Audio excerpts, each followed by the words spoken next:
Hello, and welcome to the Catching the Octopus podcast. Here, we will explore how connecting inward gives us an advantage outward. We openly talk about the obstacles and challenges and difficulties that life throws our way and how they become moments of gratitude and things that can benefit us when we look back on our lives. I'm your host, Niomi Hurley, and it is my mission to bring you top quality guests that will share with you openly their obstacles and also the techniques they use to go inward that strengthens the way that they serve themselves and others at the highest level. Thank you for joining. Let's get started. Welcome to this episode of Catching the Octopus podcast. In today's episode, we're going to do a recap on the interview with Dr. Kavitha Samuel. Now, I'm just going to refer to her as Kavitha because that's how I do chat with her. But Kavitha and I first met in some training that we were doing. We were reciprocating sessions in RTT, which is Rapid Transformational Therapy. So both of us completed that qualification at the same time. And we met there, and then our relationship just continued, right? Like any good friendship does. And we've done some work together, delivering some corporate programs on a global basis. And Kavitha's still doing that in her country, Malaysia, and I'm still doing that here in Western Australia. So, you know, her medicine has always been her first passion. You know, that's why she studied and became a doctor. But she found there were some limitations in how that's practiced. And most of us will realize when we go to the doctor, generally, and there are exceptions to this rule, but generally the doctor will ask us what our symptoms are. And then we have an expectation to get it fixed, right? So they give us a script and off we go, or they give us a referral to speak with someone and off we go. But what Kavitha was finding is, you know, when patients would present to her, she would give them a referral from a mental health perspective and they'd come back. And although talk therapy does have its place and it is amazing, it does take a long time, right? And these people were looking for results a little bit quicker than that. And so she decided to look into what else she could do. And she was going to go and specialize, but she stumbled across RTT and that really connected with her, which I could say did the same with me, right? And so that caused her to shift from a complete science background to just becoming curious about other areas of mental health and other things that could help. And I loved one of the things that she said was, it's okay to go in with skepticism on these things, but just be open to understanding yourself better. And RTT is facilitated under hypnosis. And a lot of people are a bit dubious about hypnosis, right? Because it is a little bit different. It has been used in movies to not portray the best situations. It has also been used by stage hypnotherapists to manipulate people into doing silly things for people to laugh at. And so when someone says hypnosis, they're the things that come to mind. Without actually thinking, though, let's get curious on how this can help me in more of a therapeutic setting. And how it does work is it just allows people to connect a lot deeper with themselves and allow those answers to come through. And there's so many different therapy modalities that do tap into the subconscious. But I believe, maybe I'm a bit biased, but I believe that RTT is one of the strongest connectors. And every client that I've had in the RTT space has taken away gold nuggets from why things are presenting in their life. And that's what it's about. You know, if we have anxiety, if we are feeling depressed, if we have eating issues, if we, you know, have habits, at some point in our life, they have been helpful to us. And so our subconscious grabs that and sees that and says, hey, they're helpful, and then digs the claws in. And at some point along life, we kind of reflect and we go, this isn't really helpful for me anymore. But the subconscious mind is so secure having it there that it makes it really difficult to shift. And that's where RTT comes in. So with the work that Kavitha does is it's all about understanding yourself. That's the whole point, you know, and there's so much in this world that we don't understand, yet our minds like what is familiar. And so what they do is they tend to secure themselves with what's familiar because that's what's safe. And so when something doesn't fit our paradigm, when something is outside of what our belief systems tell us we should believe, then we can become a little bit dubious about that. And it's okay to be skeptic and have some skepticism, but really it's when we're open minded that we're open to more things. And I can tell you myself through my life journey, some of the things that I believe in now, some of the practices that I do, and some of the energy hacks, I suppose you can say, that I use to improve my life, thought were complete woohoo cuckoo crap, if I'm being honest, 10 or 15 years ago. So it's just that I've opened my mind a little bit more and I've started going, oh, that actually helped me. Let's dig in and find out why, and opening into that space. And we're surrounded by things that we don't understand, but when society makes them acceptable, we tend to be more accepted of them ourselves. And, if we use Wi-Fi for example, I can't tell you how Wi-Fi works. I can't see Wi-Fi. There's a box here and there's my phone there or my computer there, and it's connecting me to the internet. And I don't see how it's connecting me to the internet, but I'm told that it's safe and I'm using it, right?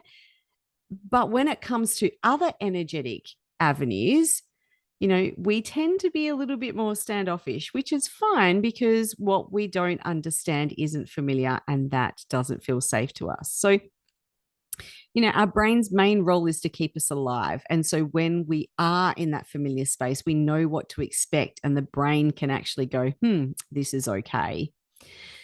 So we also spoke about in the interview the need for human beings to have social connection and love, right? We're social beings and we need to have that sort of connection. And when we don't, we can feel quite lonely. Yet, if we are able to open our minds and explore things a little bit more and get to know ourselves, I mean, that's the key thing, right? Getting to know who we are, what's our essence, what's our connection with self. And when we do that, that can tend to offset some of the loneliness because we know that we are okay just being us, right? We know that the other people around us complement us rather than us needing them. And, there was a time where we needed to be in a group. So again, brain, thanks. Yeah, it's helpful for us, or it has been. If we were in a part of a tribe and we were ostracized from that group, we were struggling maybe to find food, or if a predator come, we wouldn't have the group then or that herd mentality to try and help us. But, things are changed now. I mean, my son today had a phone case delivered from JB Hi-Fi, right? So you don't need to be a part of a group to get supplies. You can do online shopping. You can get on Zoom and connect with people. So, the whole world has evolved, but our brains are still stuck in that primitive mentality from time to time. So as we continued our conversation, there was so many things we touched on, but one of the other ones was redefining failure. And that is a key element in us maintaining that growth mindset, right?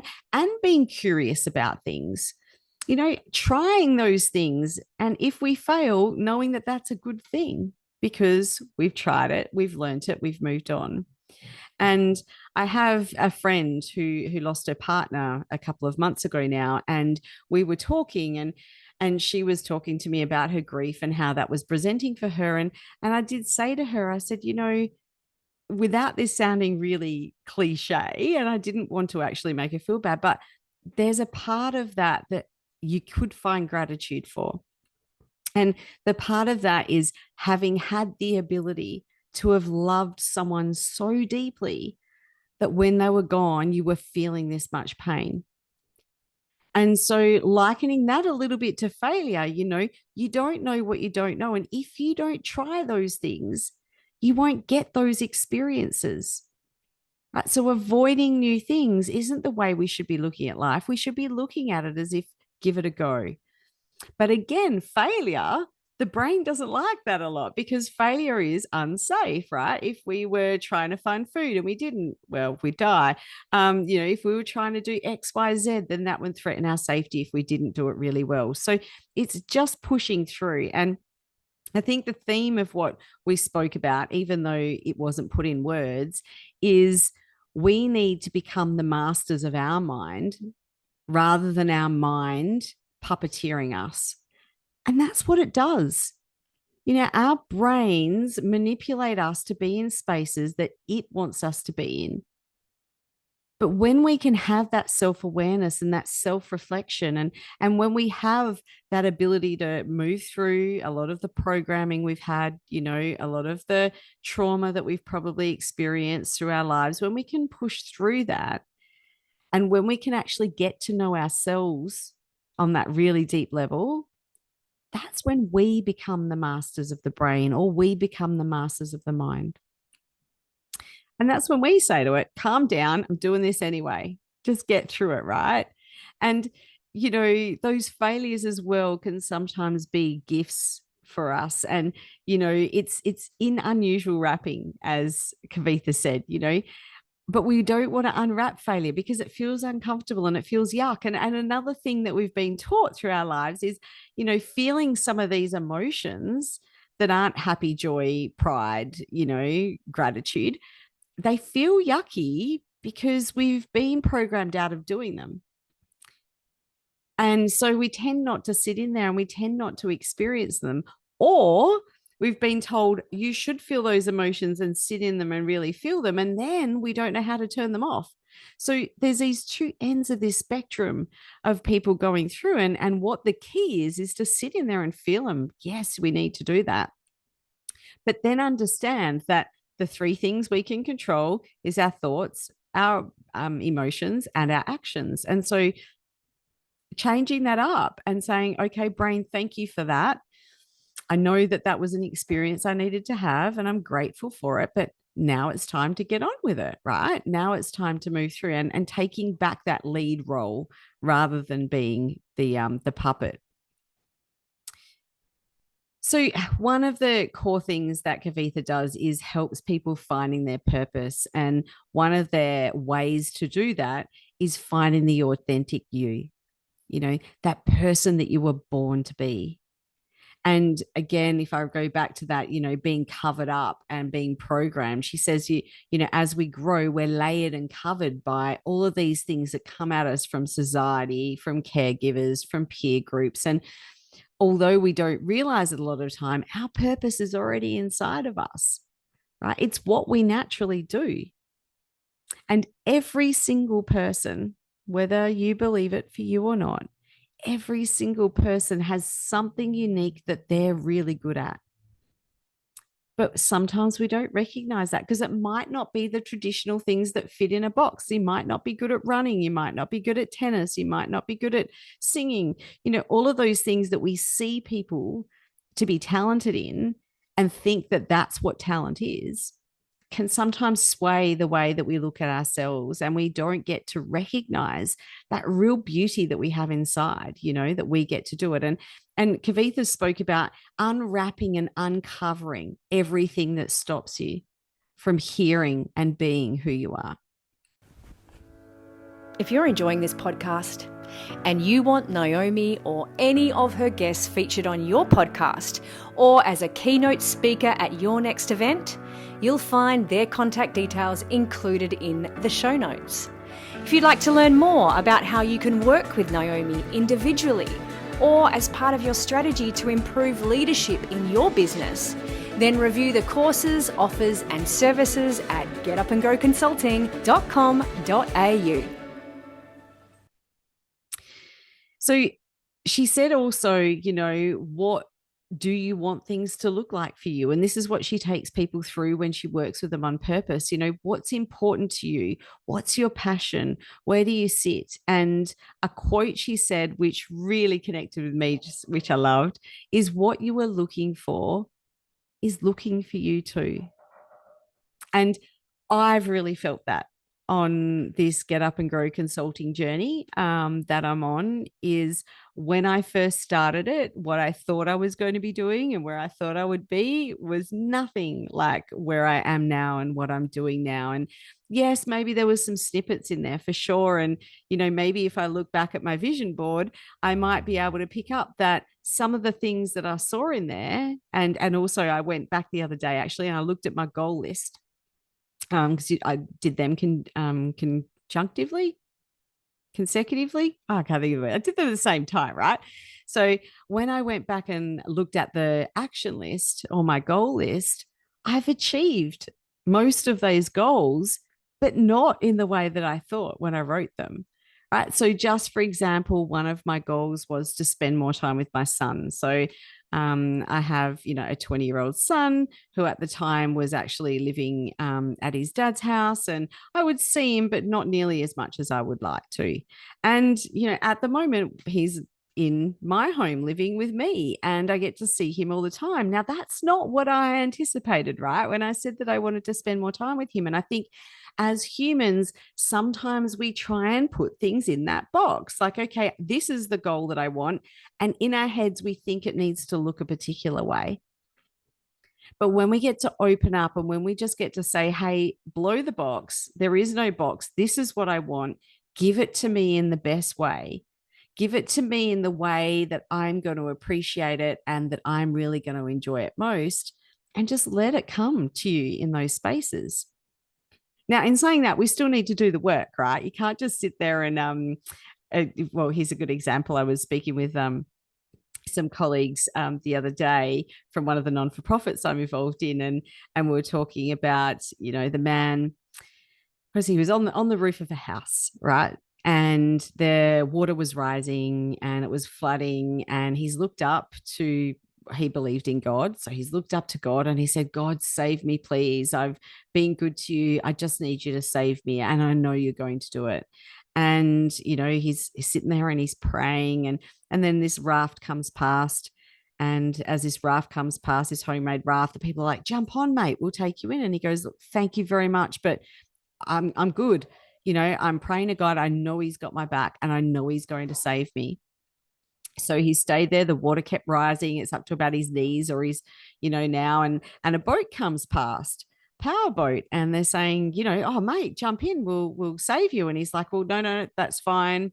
I'm going to be fine. I've asked God, and I know he's got my back, and it's going to be okay.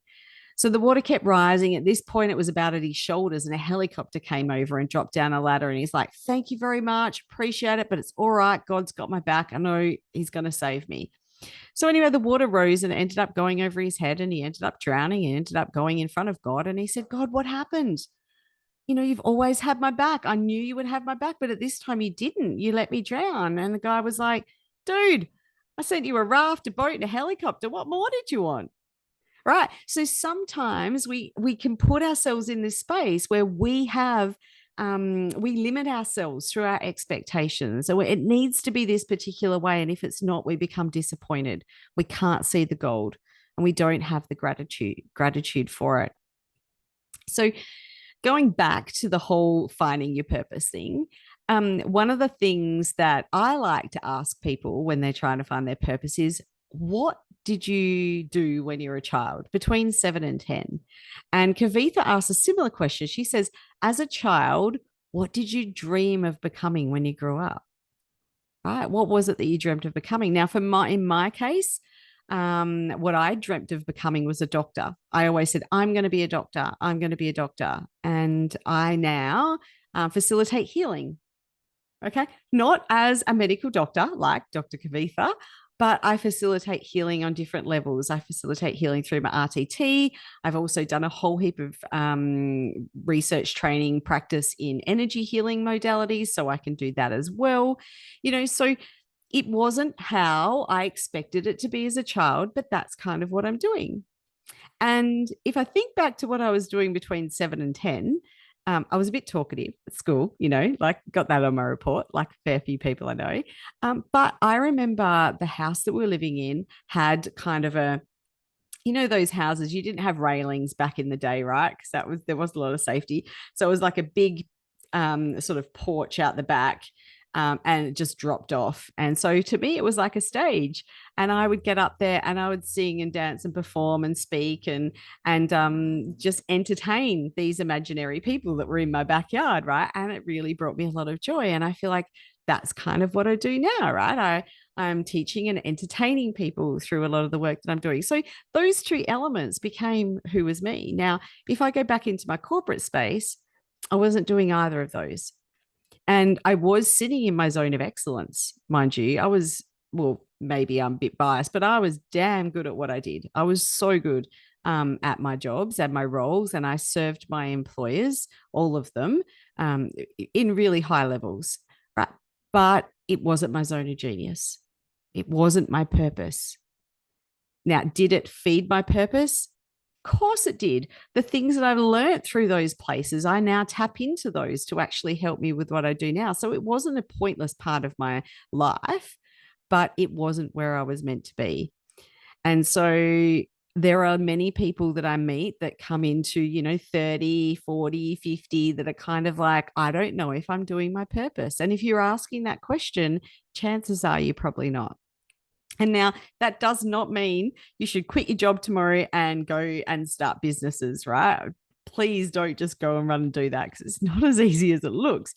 But what that does mean is maybe there's things that you can do on weekends, after hours.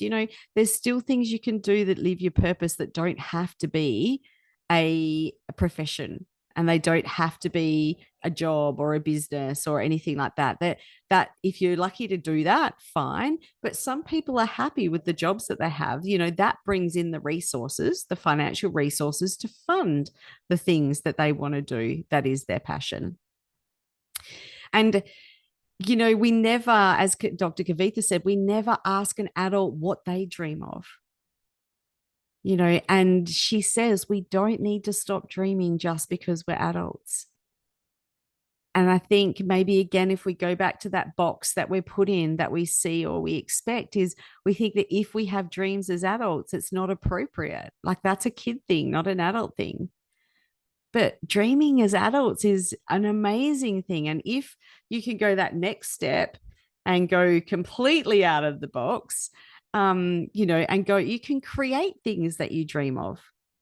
If you can tap into the right energy sciences and have the right patterns and the right ways that you do things, you can actually create things in your life, which is just the next level amazing. And, Dr. Kavitha says that when you are truly you, there's a light that lights up inside you. And that light that lights up inside you is the light that can guide you, right? So we need to focus on, we sometimes focus on how we're going to do it, and we don't allow those other influences or the other magicness of dreaming something up to guide us along that path or guide us along that way. And the key thing she did say is this is the time to dream. You're an adult now, so you get to make your own decisions. You get to find the resources you need to put in that dream. You don't have to ask someone permission to go and follow your dream, right? You don't have parents saying, oh, no, we need to go and do this and that. You are who you are as an adult, and this is the time to dream.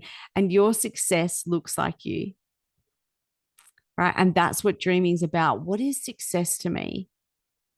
And ultimately, success is just being authentically you. That's what makes you successful, when you can deprogram all of the things that you've had from those childhood experiences, caregivers, peers, society. When all of that, when you're able to strip all of that away and just present authentically as you, then that's success. And no one can tell you what you looks like, right? Because it comes from within you. And being authentically you doesn't mean that you have to go out and showcase yourself. I mean, I've always been said that I'm very confident, but there was periods in my life where I would, be the life of the party or always be the one that needed to be in front of everyone. And that's what I thought success was, but that wasn't being authentically me. That was feeding a need to be enough, right? But when we can work on that little enoughness critter that is inside of us and we have awareness of it, then we get to actually sit that aside again. And instead of letting that tap into the brain and control us like puppets, we get to actually say to the brain, no, brain, that's not what I'm going to do. I'm just going to sit here quietly and I'm going to be okay with that. Or, yes, I am going to stand up and I am going to be a bit of the center of attention because that serves what my goal is right now. And we get to drive the car rather than the car just driving solo. So, one of the key elements, though, that Dr. Kavitha did say, and I need to reiterate this big time, is it is painful, right, to go through a healing process. It can create insecurities. It can shift paradigms. It can unravel a whole heap of pain that we've been suppressing to try and just get on with life, right? It isn't the easy path on the journey. And it isn't a straight line either. Some days we're having good days and then we'll fall again and then we'll have good days and something will challenge us again. But it's about keeping that awareness and keeping that awareness of where we are and celebrating our wins along the way. But, even though it is painful to go through this process, I tell you, it's worth it.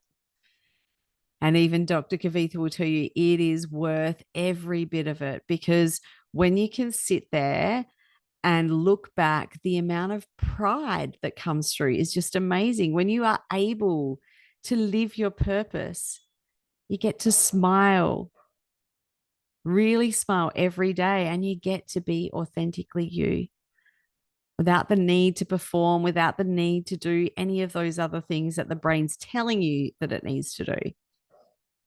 Now, most of the people I know, including myself, are far from perfect at this, right? The whole concept of healing, that process of healing, I don't think it has an end date. Right. So it might be a couple of weeks that I'm right on top of my game and I think I've got this and everything's going great. I feel enough. I'm showing up authentically as me. And then it can just take one little thing, right, that shakes me. And then I sit there and I go, oh, that triggered me. Why was I triggered? And usually it's like, oh, that made me feel not enough. How can I not feel enough? Look at everything I've got. Okay, why do I not feel enough? And just asking ourselves those questions, right? What is it that happened then that actually triggered that not enoughness in me? And once we do that, that's when we can actually start creating the change we need or working on those elements of us, right, in all different ways. And although RTT, I believe, is amazing, there are many other modalities out there. And I've actually healed people's pain before. I had one client that had an inflamed knee that was super painful. She went to the doctor. The doctor couldn't find anything wrong with her knee. So I said, hey, do you want to give this a go? And she came in. Now, she didn't just do RTT, though. She complemented that with other therapies as well. So she actually did some acupuncture as well. And between the two, she was able to get the results she wanted. If you wanted to come and see me about shifting weight and changing that sort of aspect, RTT is great, but you're still going to need to move and you're still going to need to eat better, right? So you're still going to need good nutrition. So although it is really rapid and it is amazing, it's not a fix-it pill. You're still going to have to take some action yourself, but it's combining all of these things together, which is where you'll create the real change and the real magic in your life. So I think that just about sums it up.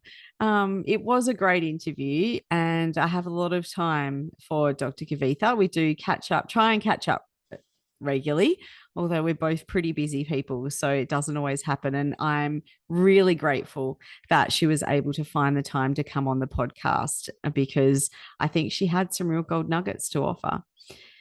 So if you want to have a listen to her interview, definitely jump in and go through and have a listen. And if you've got any questions about Kavitha and how you can work with her, or about RTT, you can reach out to me. You can jump on my website, or you can even do some Googling and learn if that might be something that could help you with your healing journey. So thank you for tuning into this episode, and I look forward to serving you again in our next episode.